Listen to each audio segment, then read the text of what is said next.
Order! Order! You are an incorrigible delinquent at times. Behave yourself, man!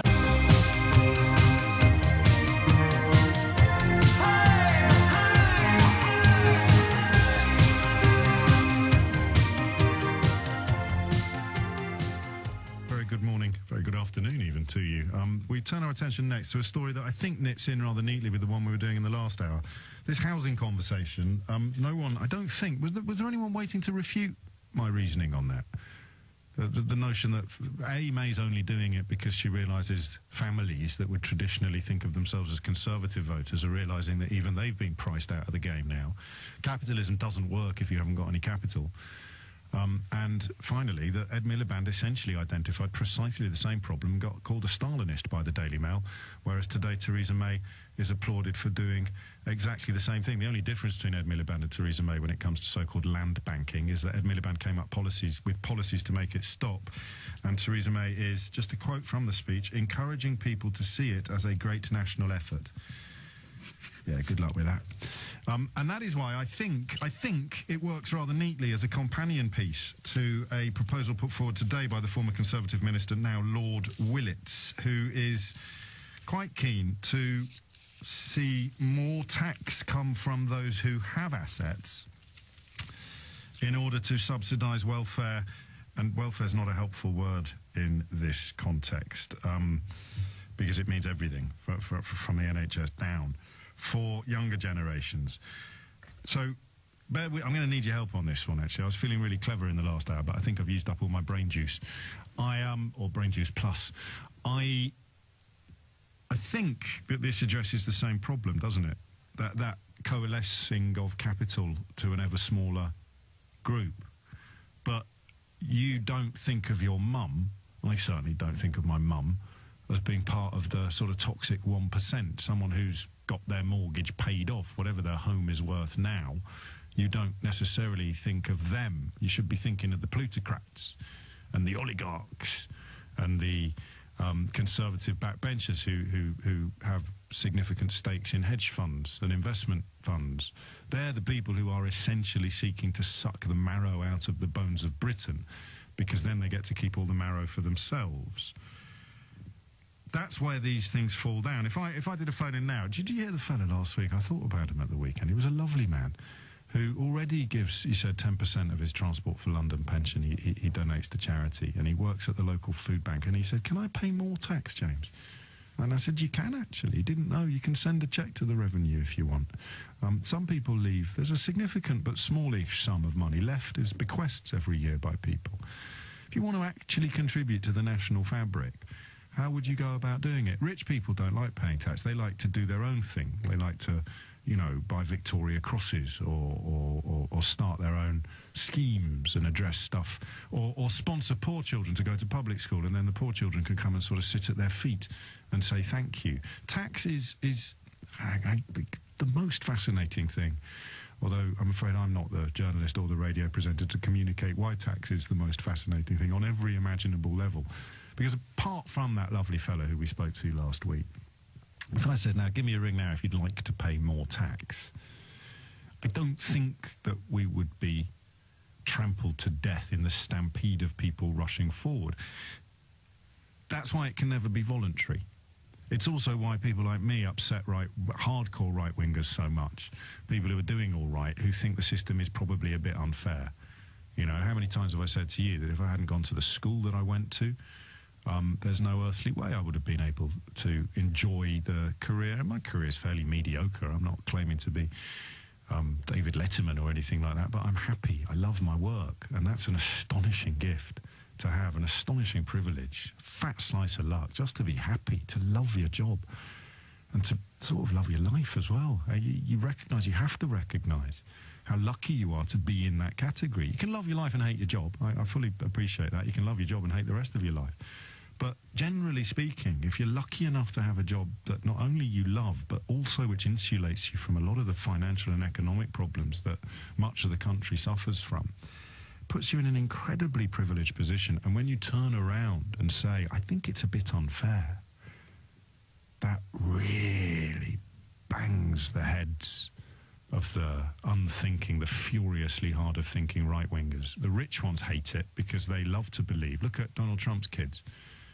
Look me in the eye and tell me that they'd be living it high if they had to rely upon their own talents. Look at Donald Trump, actually. If he'd started with zero, what do you think he'd be doing now? He'd be standing on a street corner in New York claiming he was the Messiah. He seriously would. But $100 million inheritance? Yeah, he's fine. Absolutely fine. What's the phrase they use in America? Born on third base and they think they've scored a home run. They're the worst kind of people, in my view. The people who don't acknowledge the role that enormous luck has played in their lives. But how can you, if you're the witless son of a wealthy man? You can't. It's too gross to acknowledge, to say, do you know what? I think I'd probably be Gareth out of the office if I wasn't Donald Trump Jr. They're never going to do it, are they? And we see the British equivalents here. Well, what's that? You went to Eton, or indeed a school like mine, lest anyone accuse me of hypocrisy. You went to Ampleforth, you went to Eton. That's it, okay. And your parents were wealthy, were they? Mine weren't, for the record, but a lot of the kids I was at school with were. Your parents were wealthy, okay. And that didn't play any role at all in your no, none at all. I've relied entirely on my talents from the earliest days with Nanny. I would easily have achieved everything I've achieved if I'd been born on a council estate without a pot to do the proverbial in. I don't get that. I really don't.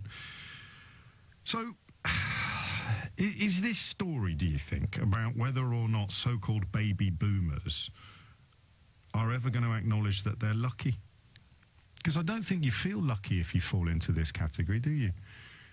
I don't think you feel lucky. I think you feel probably slightly hard done by. I think everybody does. I think it's the way that you keep right-wing policies in place, is by making everybody feel a little bit hard done by and then encouraging them to blame it all on the wrong people. So flipping champagne socialists, suggesting that rich people should pay more tax. It's the politics of envy if they haven't got the money, and it's champagne socialism if they have. See that? There? Right there? Absolutely watertight. Who's allowed to suggest that the distribution of wealth is unfair in this country? Because if you've got a few quid and you suggest that it's unfair, you're a champagne socialist. What if I haven't got any money and I think it's unfair? Oh, that's the politics of envy, mate. Hang on, run that by me again. I've got a few quid and I think that the distribution of wealth in this country is unfair. So does Theresa May now, by the way, because she's suggesting that property is too hard to acquire for middle-class people. So, like Theresa May, I think the distribution of wealth in this country is unfair. Have you got any money yourself? Do you own a home? Oh, well, I've got a mortgage, but yeah.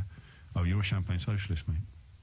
All right, I've had a really rough couple of years, and I'm skint, and I still think that the distribution of wealth in this country is unfair. Yeah, but now you're indulging in the politics of envy, James.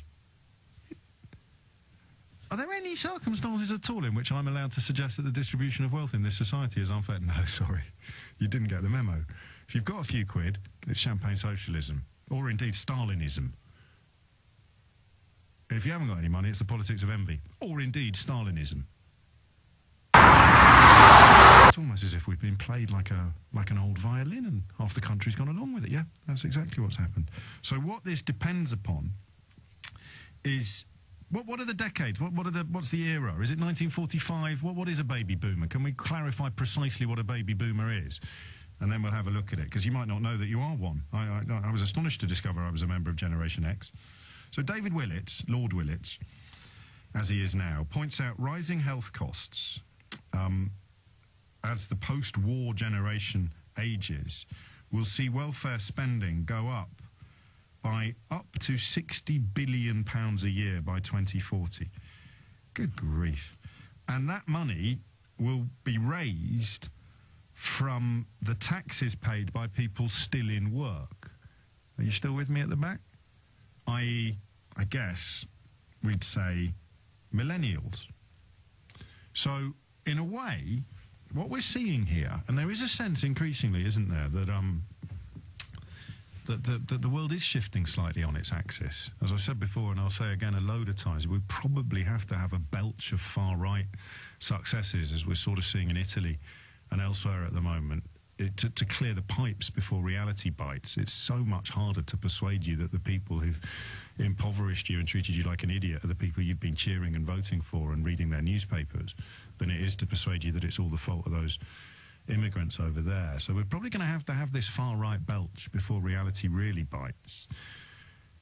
And when reality does really bite, we're just going to look at where the money is.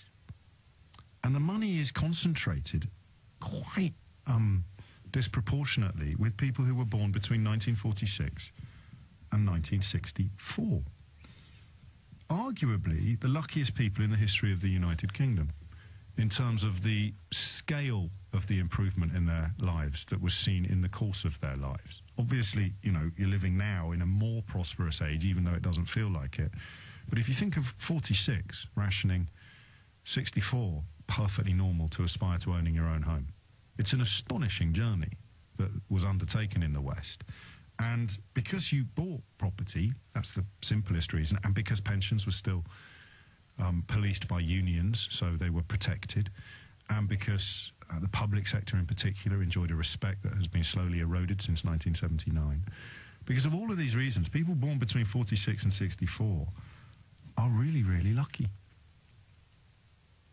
But unless you feel lucky, I can't see you queuing up to pay more tax on your assets, a wealth tax. So what does that mean? That means the kids who can't afford to buy homes are going to be taxed higher on their incomes to cover the healthcare and welfare costs of the older generation. That's why, and I know it sometimes upsets you when I suggest that I feel some sympathy for Theresa May, I think it might be low-level sexism. Because as you often point out, if that was a bloke, I'm pretty sure you wouldn't feel this way. In the same way I wouldn't hold a door open for a bloke. But, you know, I'm 46, I'm trying to move with the times, but I'm an oil tanker. That's why they did that thing with the dementia tax before the election. They recognise they've got to find a way of somehow taking the money that's been accrued by people born between 46 and 64 and using it to pay for the costs incurred by the fact that people born between 46 and 64 are going to live longer and need more health care than any generation in history. 0345 606 0973 is the number you need if you want to shoot that down in flames. I hope you can, actually, to be honest. So what they're looking at in particular, and this touches on something we discussed on Friday, is council tax and inheritance tax. Death duties could be taxed, he will say later today, at a lower rate, but broadened to capture more of an estate's wealth. Do you see what I mean? So you've got a very high rate of inheritance tax and very high exemptions. So 40% on anything above £325,000. But because there's often, for this generation, remember, two parents, that threshold reaches £650,000. So you're paying 40% on what you leave in excess of £650,000, which feels quite punitive until you count the number of people who fall into that category. I certainly don't. My mum doesn't. Maybe right on the cusp, actually. But that is, in the great scheme of things, a tiny proportion of the population. And this is how right-wing newspapers operate. They make you and me think that this will affect us, so we oppose it. But when you do the numbers and look at the figures, actually, the number of people who would be called upon to pay more may not include us. How do you work out who is going to be hit by this? You look at the detail. And council tax is probably, as Lord Willett said, the most regressive property tax you can imagine. We kind of touched on this last week. A family living in a £100,000 home proportionally is paying 5 times more council tax than someone living in a £1 million property, as a proportion of their asset, as a proportion of their wealth. So I don't think you're going to like it if you were born between 1946 and 1964 and you live in a house that's worth a lot of money, let's say, for the sake of argument, over £325,000. But who else is going to pay? 0345 606 0973. Do you think any politician could make this policy fly? It's 12:18. Theresa May concedes in a speech today that capitalism isn't working for huge swathes of the country, defined, I think, loosely, and sometimes I think loose definitions are more helpful than very, very detailed ones. Capitalism works if you can accrue capital. If you've got nothing left at the end of the month and you haven't paid your mortgage, you've paid a rent that often goes towards somebody else's mortgage, then capitalism is letting you down on every measurable level. It'll take a while for some people to realise that. The more blinkered or enthralled to right-wing media they are, the longer it will take. So, with that now being established, you have to find ways of redistributing the money from the people who've got it. And I don't just mean plutarchs, oligarchs and billionaires, hedge fund managers and sort of bankers. I mean anyone with a house worth in excess of £325,000, which is the current threshold for inheritance tax. How would you feel about paying more money for your own care in the coming years, as opposed to relying on the income tax paid by people who can't afford to buy houses? And don't take my word for that, that's Theresa May's definition of the younger generation. Susan is in Watford. Susan, what would you like to say? Oh, hello, James. Hello, Susan. I think the inheritance tax situation has been a disgrace, really, for a long time now. It wasn't until my aunt died that I realised how much it was. She was in her 80s, so she owned a property, not because of her, just because she inherited it, of about 600,000, and she had lots of shares, etc. Her whole estate, everything. Yeah. Accounts, everything, house, property, was 900,000, which is, in today's values, is not exceptional. And she had to pay 200,000 in inheritance. It is exceptional. No, it's not. 17 million people haven't got 100 quid. I know, but I'm talking, James, about the average person's average. I'm talking about. So am I. The average 17 million people haven't got 100 quid in the bank. I know, but there's... So you can't really say £900,000 worth of realisable assets isn't exceptional. I would say it's not common, but I wouldn't say... How many houses in London? And it's not just your house. Even if it wasn't 900,000, say you had a property worth 500,000, or not just your property, all your savings, every solitary thing you have. I don't think an estate of 500,000 or 600,000 southeast... is that... I'm not talking about the poor people. I'm talking about people that own property. Well, no, if we're talking about averages, we have to include the poor people and the northerners. I know, but the real point I'm trying to get to is, yes, if you're someone, and in fact I could recall a politician, I won't name him, that had an estate of 5 million, and he paid in taxes 50,000. Which was a quarter of what my aunt paid on that. So if that's not really relevant, because he sounds like a wrong one. I just looked it up. Do you really believe that the whole of politicians that have... They've all been to their... Just bear with me a moment, because I want to pin down what's exceptional and what isn't. I just Googled it. I'm not, so I can't claim any particular insights. But the average a couple of years ago... Yeah. The average estate of a British person was 147,134. How many years ago? That's 4 years ago. But... So 900,000 is pretty... I mean, 8 times the average, I'd say, was quite exceptional. But over a total estate of over 350,000... 325. 200,000 over. You're still paying the best part of £100,000. No, you wouldn't pay anything on that. You only pay inheritance tax above 325,000 or 650,000 if there's 2 of you. So she was eligible for inheritance tax on £575,000 of her income, which puts her in a small category. I mean, it was exceptional. It just didn't feel exceptional to you because you wanted to keep all the money. And that sounds like a criticism. I don't blame you. I would as well. James, I don't want to keep all the money. Oh, good. So pay tax on it then. I know that. I still don't think that in southeast London it's such a small amount of people. Susan, darling, we can't legislate national policy for the people of southeast London. That completely undermines the whole point of being in a nation.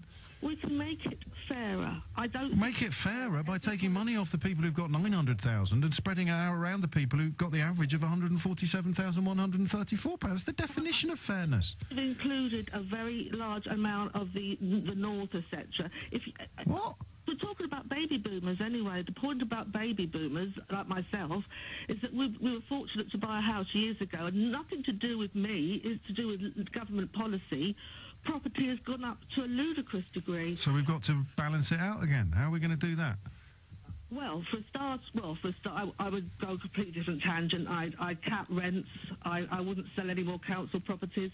David Cameron and his last... that's not going to spread out the money that's currently accrued by so-called baby boomers. It's not a trick question. The baby boomers have got loads of money and everybody else hasn't.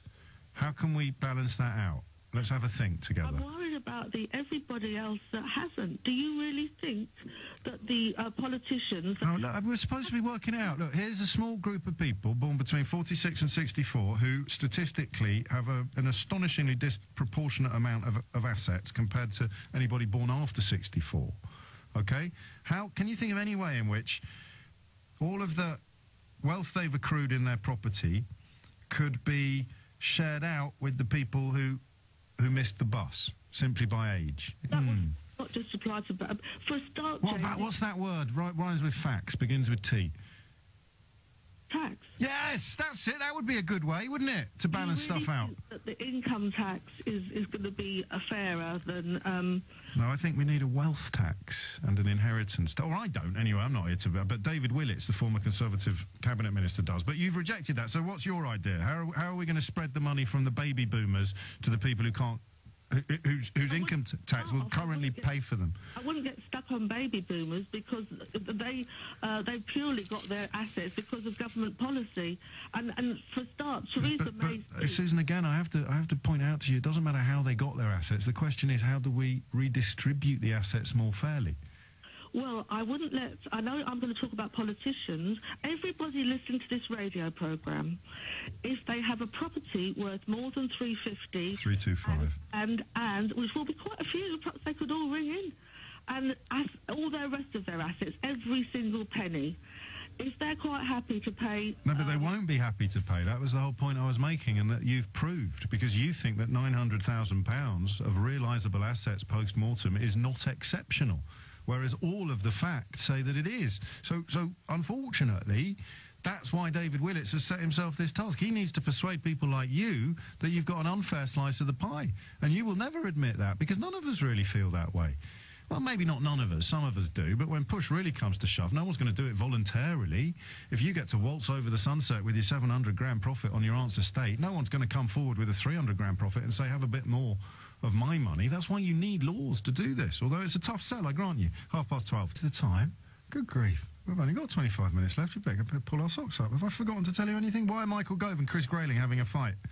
One of them wants to electrocute cats, and one of them doesn't. Can you guess which one out of Chris Grayling and Michael Gove is in favour of electrocuting cats? Is that the right word to use? If I give you an electric shock, have I electrocuted you, or do you have to die?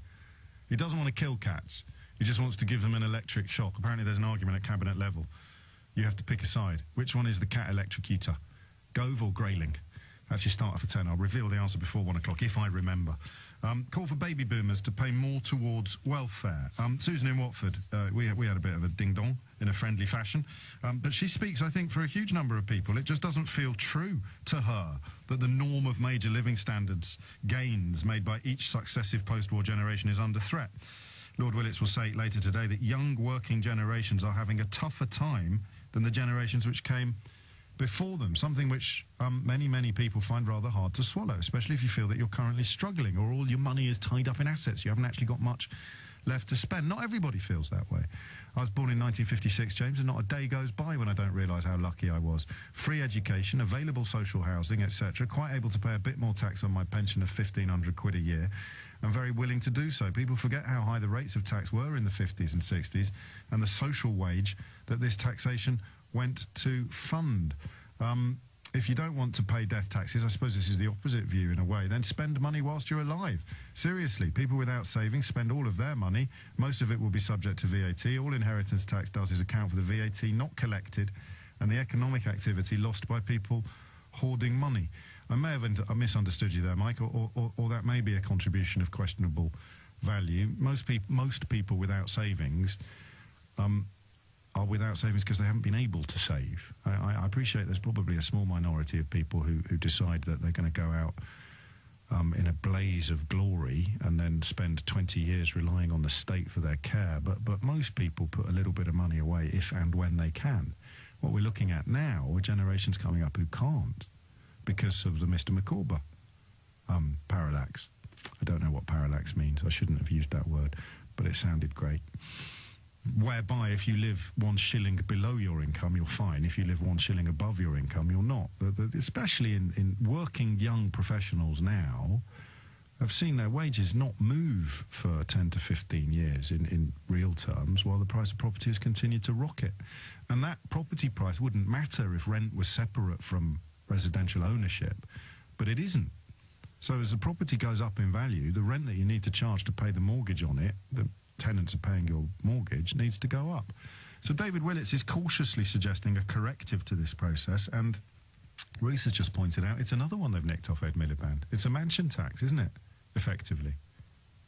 Man alive, it's getting silly now. So the energy cap, the use it or lose it, and now a mansion tax, all being suggested by either Theresa May or former Conservative cabinet ministers. But when Ed Miliband did it 3 years ago, Stalinist. Elizabeth's in Liverpool. Elizabeth, what would you like to say? Hello, I was just, it was Susan really just riled me, I have to say. Go on. I don't even get easily well. Well, the I bet you do. she was complaining that I can't hear you. Have you put me on speakerphone? Get me off speakerphone. Put me in your ear. I've got you in my ear. That's better. But her auntie's dead. She doesn't need that money. There's no pockets in shrouds, as they say. Why? I don't know why she's so angry. Well, she would argue she would argue that her auntie didn't want the money she'd accrued during the course of her life, whether it were by, you know, horny-handed toil or whether it were by luck or a combination of the two. She didn't want it going into the coffers to pay for other people to be looked after by society. She wanted it to go to her nieces and nephews. Well, she should have given it to them when she was alive. Well, then that wouldn't solve any problems at all, would it, clever clogs? No, I know, but really, honestly, we talk about this with my own children, and they're quite happy to have 100%. Phone line's driving me mad, Elizabeth, but you've made your central point. Dave is in Pitsea. Dave, what's going on? I think it's basically the issue that the lady earlier was talking about is about house price differences in the country. And the reality, it's about what you can buy. A house isn't cash. No, a house is worth one house. It's not. It's absolutely, and that is the biggest problem. That one house in Essex, where I live, is worth about 3 or 4 houses in some of the northern cities. Yes, and that's absolute rubbish. And you know, what do you mean? It's rubbish to take more money off the person in Essex because his children are going to need to buy a house in Essex. Yeah, that's right. I mean, well, all right, I'm going to be really unfair, Dave. Now, all right, ready? What's your solution then? Either policies, as the earlier caller suggested, capping rents, so a 3-bed house rent maximum this countrywide. But we're going to cap it equally, are we, in Liverpool and London? Yeah. You're going to have this. Oh, so that's fair, is it? That somebody in London is paying the same rent as somebody in Liverpool, despite the fact they're earning 3 times more? I don't think Londoners necessarily earn 3 times more than Liverpudlians. I'm using an exaggerated example to leverage open the absurdity of your suggestion. So it's really, really unfair when your house is worth more than theirs and they get to pay less tax than you do, but it's really, really fair to cap rents equally despite the fact that you earn loads more than they do. What I'm wanting to do is to force the prices of houses down in the wealthier parts of the country where they don't need to be that high. But then make them less attractive to own. Surely part of the wage calculation takes into account the cost of living. Make them less attractive to own then, which would involve sticking a mansion tax on them. So you could always move to a cheaper house to duck under the threshold. I couldn't really move to a cheaper house around where I live, I'll be honest with you. So what are we going to do then? How much is your house worth, if you don't mind me asking? You can completely tell me to get lost. I don't know exactly, because I've been there for about 30 years, but I'm guessing it's somewhere between 400,000 or 500,000, and it's not a massive house. So you'd be hit with 40% on 175,000? Potentially so. Yeah, that stinks. But what else are we going to do? You can talk about rent caps. That my daughter would be in a situation where she could have lived in a house, or she couldn't buy a house. But this is the point why rent caps is with respect, it's a meaningless answer to the question that I asked you. We need to raise £80,000 to make up for the shortfall that you don't want to pay on your inheritance tax. Where are we going to get that £80,000 from? The thing is that it's not me going to be paying it, so it's actually abstract in that sense. No, anyway. there's £80,000 making its way to the Treasury when you, and may it be many decades hence, when you pop your clogs. £80,000 currently going to the Treasury. Under the current system, remember, David Willits wants to increase the amount of money that the system raises, but under the current system, 80 grand from your estate goes to the Treasury.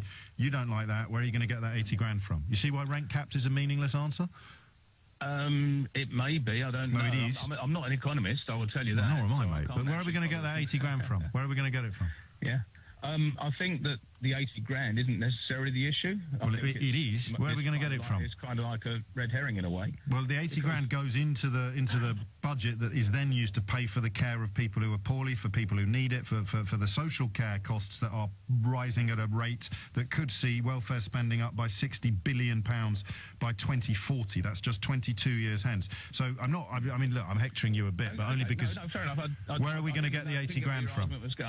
Didn't get where your argument was going there. So you're looking at property as an asset to be used to spend on, for example, the NHS. David Willits is, yes. Yeah, no, fair enough. I missed that bit. I was in the... That is the central point. That's all right. Yeah. I mean, I won't demand a letter off your mum. So now you're agreeing with the idea. No, I'm just thinking... So then, if you're not agreeing with it, where are we going to get the 80 grand from? Other forms of taxation. Yeah, go on. I'm more than happy to pay more taxation. I'm happy to pay more taxes. I've always been happy. My wife used to complain when I... So you put income tax up? Yeah, but that would apply to the... Certainly higher rates and higher income earners. That would apply to your daughter who already can't afford to get on the property ladder. It wouldn't. She's on basic minimum wage. Yeah. Fair enough. All right, it would apply to the daughters of most middle-class property owners who would then be asked to pay more income tax to subsidise the social care and the health care that mum, dad, grandma and granddad need. But it's a fair answer. I mean, put up income tax for everybody, but we're talking about retired people who need the social care costs met by a treasury into which they no longer pay income tax. That's the problem. I don't know if that figure's true, I hope not. 60 billion a year by 2040, that's 15 pence on basic rate income tax for everybody paying it, which includes anybody under the age of 47 who is now demonstrably less likely to be able to get on a property ladder than previous generations. I told you this was coming, but even I didn't really realise quite how ugly it was going to be when it did. 12:45 is the time. You're listening to James O'Brien on LBC. After the break, I will tell you which cabinet minister is in favour of electrifying cats. Is it Chris Grayling or Michael Gove? I think that was a brilliant way to keep you on the edge of your seat as we headed off for some messages from our sponsors, as they say in America. Who is in favour of electrocuting cats? Chris Grayling or Michael Gove? There's a big argument at cabinet level. And you've got it almost. Let me just double check. I can't. About 80% right. 20% went for Michael Gove. Chris Grayling is the cat electrifier. Here's the story in the Times. My apologies if it's misreported. Michael Gove's plan to improve animal welfare could cause some awkward moments around the cabinet table. The Environment Secretary wants to ban electric shock collars for cats and dogs, but sources say that Chris Grayling, the Transport Secretary, uses them to save his 2 cats from being run over. Oh, my days. It'd be great if a leadership battle broke down along those lines, wouldn't it? What do we want? No more cats being electrified. Electrified or electrocuted? I always thought electrocution was fatal. Maybe not. Anyway, who cares? Chris Grayling is the one, according to sources in the Times today. 10 to 1 is the time. We'll be doing some proper journalism of our own, or rather my colleague in the North East, Martin Lindsay, has. Do you remember, and I got to tell you, the audience has grown by so much in the last 12 months. There'll be a significant number of people listening to this now who weren't here when Dark Justice joined us in the studio. One of the areas in which I find myself torn, both morally and politically, is in the area of vigilantism with regard to paedophilia. It is not a world I want to live in, but it is the world I do live in, where the authorities have really often neither the man-hours or the manpower to properly pursue people who are swarming over the internet in search of children to abuse. How do I know this? Because my friends from Dark Justice came down from Newcastle and explained it to me, and they've been hard at work since we last met. In fact, when they were here, we decided that we would try to follow one of their investigations from the beginning to end. What they do, they pose as would-be victims online, and then when the paedophiles have asked to meet up, these lads essentially confront them in conjunction with the police. That's what made me change my view on the whole issue, because the police, there are some people doing similar who have been condemned by the police, but I felt that the lads we met here, and you can still see the film on the internet actually, were being treated with a degree of respect by the police, and they continue to do their work. They've had a number of convictions, as you know, or as you would know if you were here when they joined us last year, as a result of these investigations. So my colleague Martin Lindsay has been with them on and off for several months, and a case that he has been following from start to finish has just come to its conclusion, which means I can now play this to you.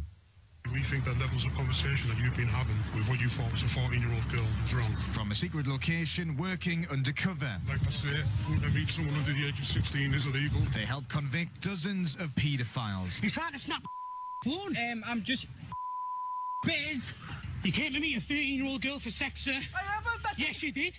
I haven't! Posing as children online, they attract men looking for underage sex and expose them. I advise you not to walk around in this area saying what I'm saying, sir. I suggest you stand back here now. Over the next few days here on LBC, we'll lift the lid on the world of the paedophile hunter. An organisation known as Dark Justice. My organisation goes online and acts as children. We've been given exclusive access to one of the most well-known groups in the country, a two-man team from Newcastle. I wanted to show people that this is happening on their doorstep, and it's happening now. And we'll follow a case from start. I'll ask him his age, sex and location.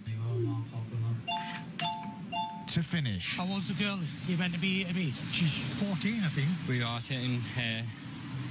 Was that your wife ringing you there? Yes. Why didn't you answer? Because he's told us not to.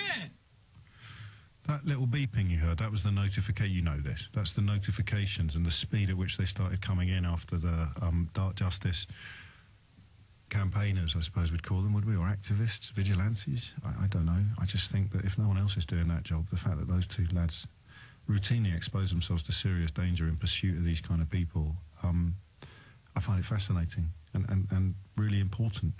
So now that this plea has been entered in Newcastle, guilty plea, it means we can share with you this week the full investigation, let you know a lot more about how they operate. I accept that you may not like this as you listen. You may think that this is irresponsible, it operates beyond the law, and we'll have these conversations, but we'll have them with Martin Lindsay, and I think we'll get the Dark Justice gents back into the studio, albeit that they have to keep their identities as secret as possible, and we'll continue to explore this, to my mind, far from ideal but necessary bending of the relationship between the authorities and society.